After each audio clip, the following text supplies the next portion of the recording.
the question is, can you share any tips or tricks that you have picked throughout your career that you believe could benefit aspiring competitive players? Try and get into try and play similar positions or try and play like the same spots almost in like your ranked or scrims, and try and come up with like tricks inside of your position, because like the best way I can describe like playing strats and like positions and being comfortable with it is like you almost have like a deck of cards of what plays you can make and like what tricks you have like for that position. And the more you're comfortable or the more you play in a spot or in a strategy, like the more tricks you have or the more things you've seen to counter like certain strats. So I think it's a matter of like playing in similar positions or being in the same spots to try and pick up those tricks on yourself, because there's so many different positions you could play in Siege that it's hard to kind of have like one tip or trick per like spot. Okay. Let's say, if you can say the best thing that you would advise to someone, what would that be to be like T2, let's say T2, T1? Okay, I guess really focus on your comms.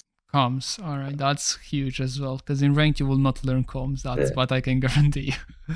I think people really like neglect learning how to be like a good communicator on a team, and I think that a lot of teams would benefit a lot from like really good communicators, and I think it's an invaluable skill to learn.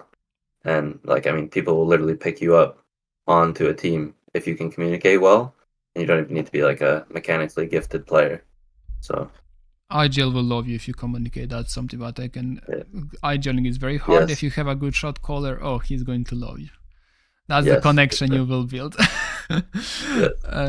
So I love that the way that you answer. The thing is, if you automate your position, like if you already played your position 10,000 times, nothing will like be surprise for you, which means you can react to things easier. It's very similar to prepping for your exam. But now, obviously, what if teacher gives you questions that were not there? So don't be afraid to adapt. So yes, you will have to play in your area, but sometimes the situation will ask, okay, I need to let's say fuck off from here.